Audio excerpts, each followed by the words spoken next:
Hello, and welcome to the Social Security Show. I'm Daniel Summer, Public Affairs Specialist in the Chicagoland and Northwest Indiana area, and I've got a special treat for you today. To my left, the gentleman will introduce himself, but he also does what I do. He's a Public Affairs Specialist in Chicago. Great to be here, Danny. My name is Shazz Shakeel, and as Danny mentioned, I'm his colleague. Both of us are public affairs specialists here in Chicago, and part of what we do is talk about Social Security with the public, and that's what we're here to do today. And Danny will share a little bit about what we're going to talk about. I will do that for sure. You know, some of you have seen the shows where I discuss my Mr. Social Security column. I've got competition for who may be Mr. Social Security today. However, we're going to work together to bring you a very special topic. We're going to discuss things that people believe about Social Security that may not be true. So today we will be separating Social Security fact from fiction. So one of the biggest areas of misconception and one of the largest workloads that we do is disability claims. So there's two different types of disability claims. Folks often confuse that. Do I need a lawyer or not? That's another thing that folks often confuse. Now, I'd like for us to talk about that a little, because once when I got a letter, this Dear Mr. Social Security, I'm starting my claim and I can't find an attorney. Well, guess what?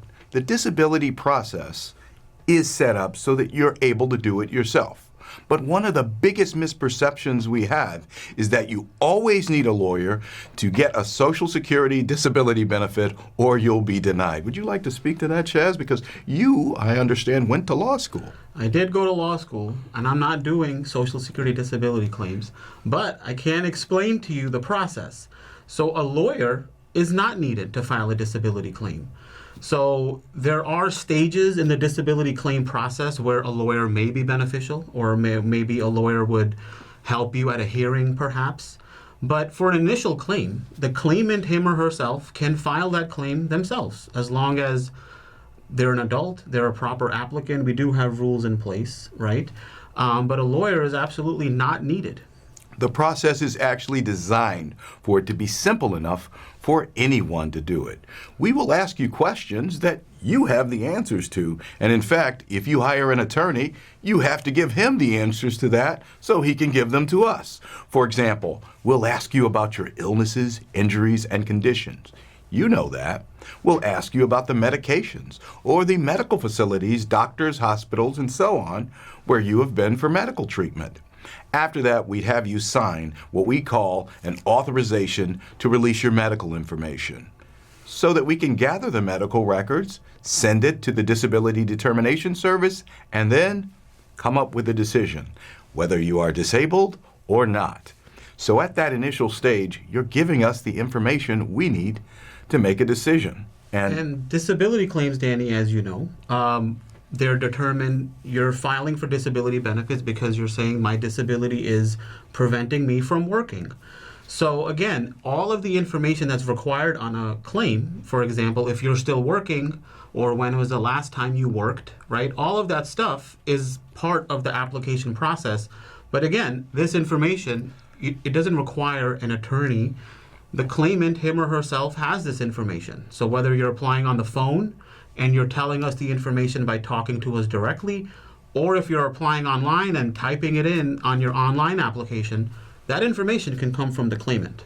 I'm glad you mentioned working here, because one of the other myths or misperceptions is that once you're on disability, you'd better not work or else. You know, many of our clients that come in and they have an impairment and they qualify for disability still have skills, education, and abilities that are valuable to the workforce. And we don't want to lose those. So there are programs and incentives in which we actually encourage people to work up to their abilities. So I'd like for you to tell us just a little bit about how working while disabled works.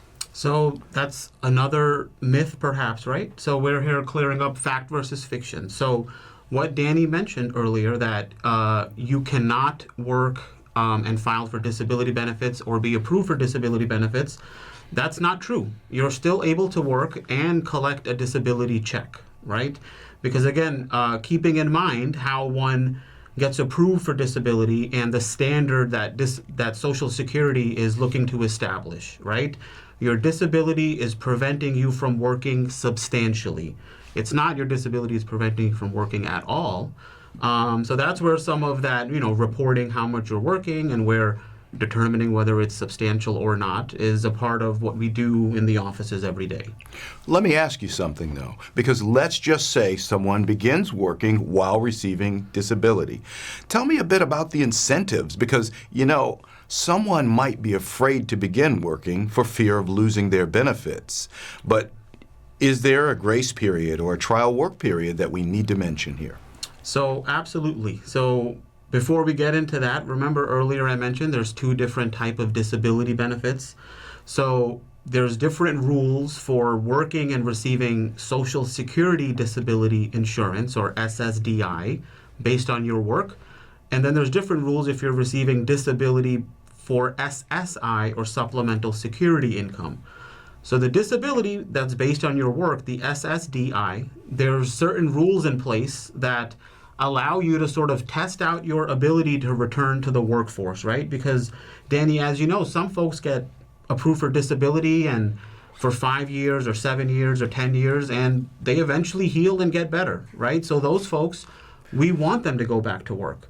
So the first rule that we sort of have in place is we have a 9-month trial work period where you can receive your check, work as much as you want, earn as much as you want, and you'll still receive your disability check for that month. That gives people an opportunity to test out their ability to work without fear of losing their benefits. Now, we're going to continue to talk about disability benefits here. We'll talk a little bit about SSI later because, as you mentioned, the rules are a bit different. But so far, the myths about disability are being dispelled here. Let me talk to you about one other thing, because I have to ask.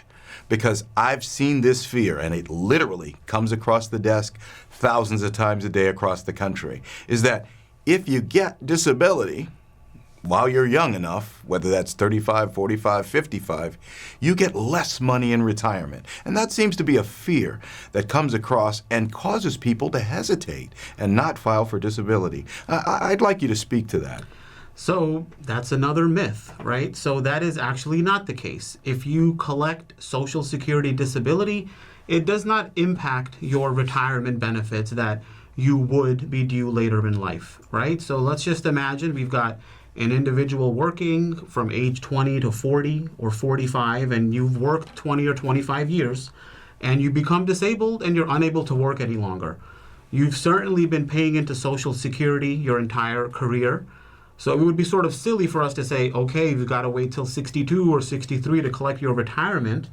So upon approval of that person's disability at 40 or 45, that same money that you had coming as a retirement check, you'll start drawing it as a disability check. And essentially, if you continue that disability check until your retirement ages, it just stays the same amount and sort of switches to a retirement check. And it's the same money that you paid into the system that you're drawing earlier, essentially. Great answer. Now, here's one that makes me laugh almost. I've seen it so many times. When I see a construction worker, this has happened before because, sometimes they get beat up on the job. They do some really tough, hard work. And with those physical labor jobs, I've seen some people come in and they're saying, thank God I made it to 62. I can't get disability and retirement at the same time, and they've got major medical problems. That happens not to be the case because there are individuals who qualify to file for their retirement and also apply for disability, and it is often advantageous. So tell me, how is it possible for someone, say they're age 62, to come in and file for both retirement and disability? So disability, as long as you are younger than your full retirement age, you can always file for disability, right? So your disability check is essentially what your full retirement age, let's say your full retirement age is 67, that Social Security disability check is that age 67 full check that you can draw at 45 or 50, or in this case, 62. So if you file for retirement at 62, it'll be reduced, right? Because you're filing for benefits early. Your retirement benefits are based on age. But at the same time, at age 62, you can file for disability. And if your disability is approved, we'll basically increase your benefit amount to what you would have had coming at 67. Because your disability benefits are not based on your age. They're based on when your disability is established. So a little on the technical side of things, perhaps, but long story short, you are able to collect a retirement check and file for disability and have that application pending. And that is exactly why we want you to come to Social Security when you have questions. Because these nuances we don't expect for you to know. Heck, often people who are advocates or attorneys don't get them right. But we at the Social Security Administration are bound by a duty where we have to protect your rights and inform you of all the potential benefits which you could receive. So keep in mind, just to recap, if you are full retirement age, there is no disability beyond that age. So you'll want to file earlier than that if you have impairments. And also, keep in mind that just like any other insurance, your disability has an expiration date. So you want to have, within a reasonable time after you've stopped working, still be within the period that we call your date last or still insured, so that you don't let that window pass, not file, and still have an impairment. Now, those were a couple of myths on the disability benefit side. So there's certainly some on the retirement benefit side. So earlier I mentioned this thing called full retirement age being 67.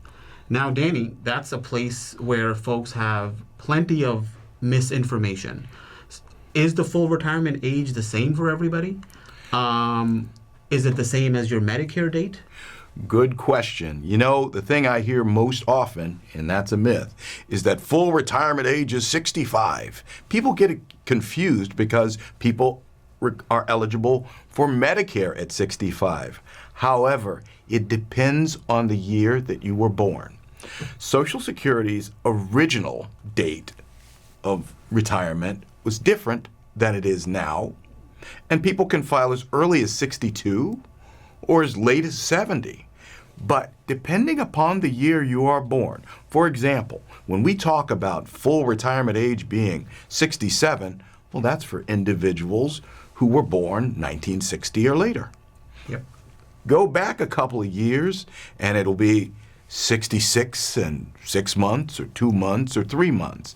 There are charts on the SSA.gov website that will show you exactly, based on your date of birth, what your full retirement age is. And as you know, Shazz, it's your money that matters. Correct. The rest of the world could retire at 67, 70, 62, but you want to know what information is correct. So look online or grab one of our wonderful pamphlets that you will see in the field office. So I've got another myth for you here, and it's about retirement. Yep. Here's what I love. You'll never get all the money you paid back into Social Security back when you start claiming your benefit.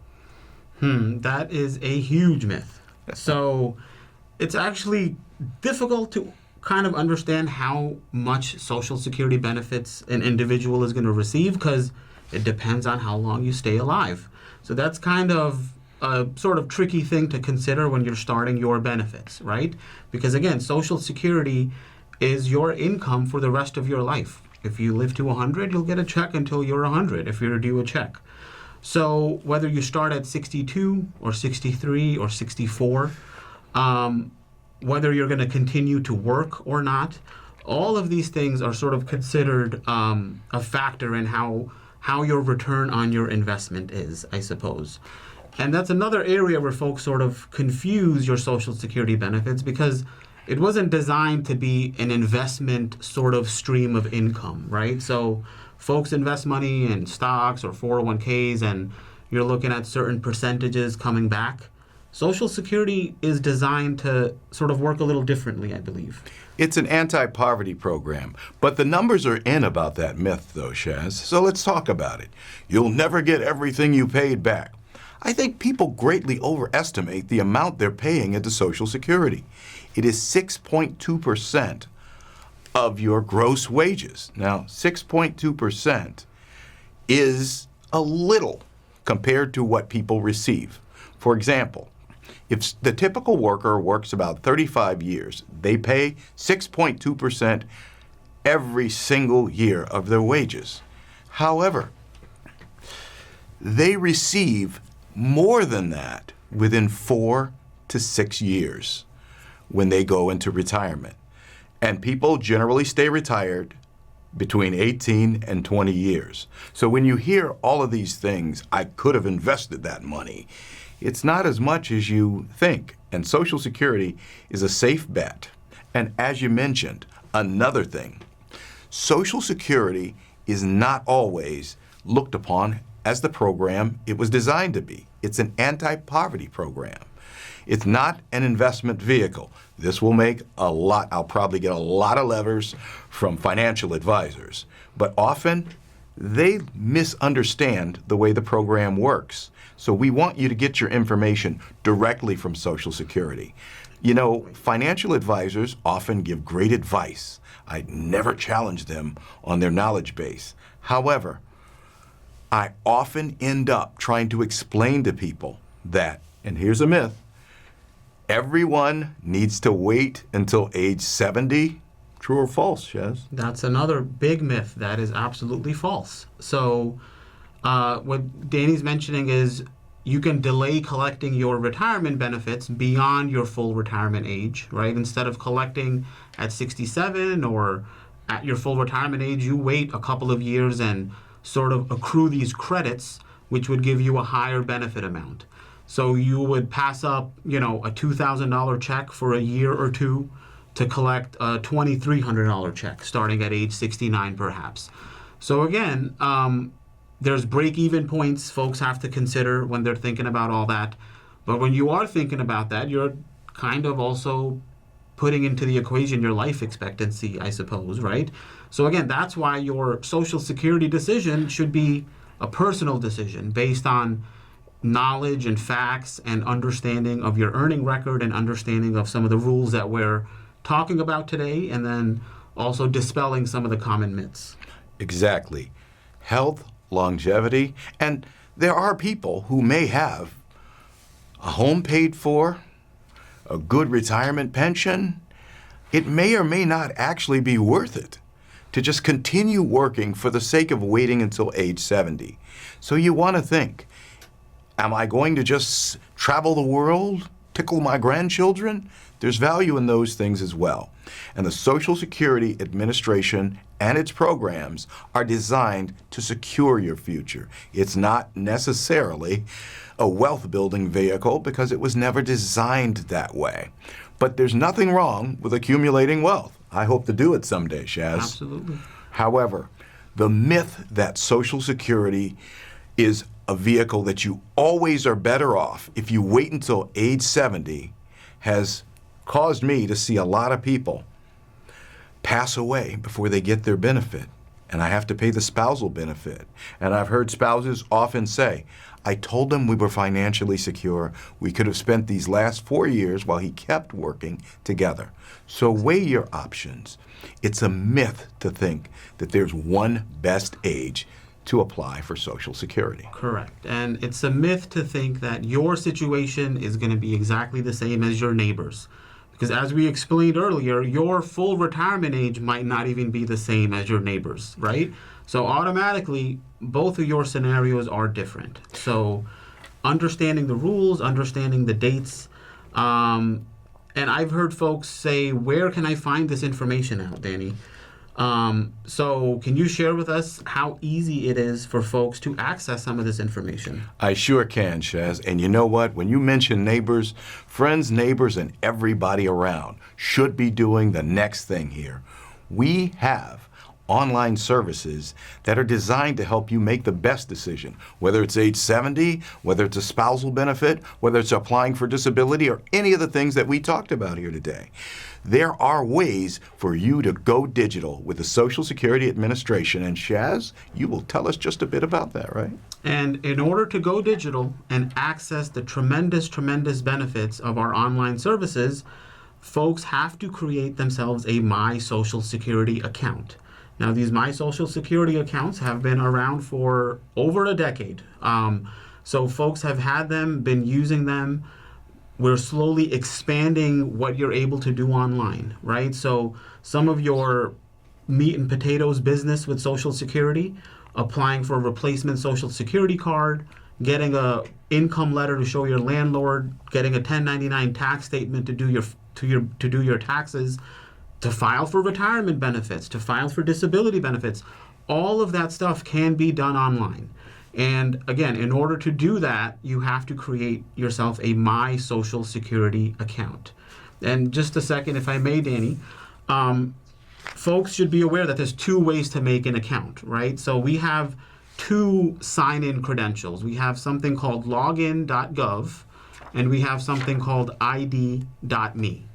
So, Dan, if you could explain the significance of those two programs and how folks can make their account using those two programs. I sure can. You know, we had legacy accounts. We've been online for a long time. And in fact, we've been online since the 90s and we've never been hacked. So we'll continue to secure your information. But login.gov works for a lot of people. You know why? Because many of them already have accounts through the VA or other government accounts. So that's one avenue. If you've already got it, you can go and get it from ssa.gov.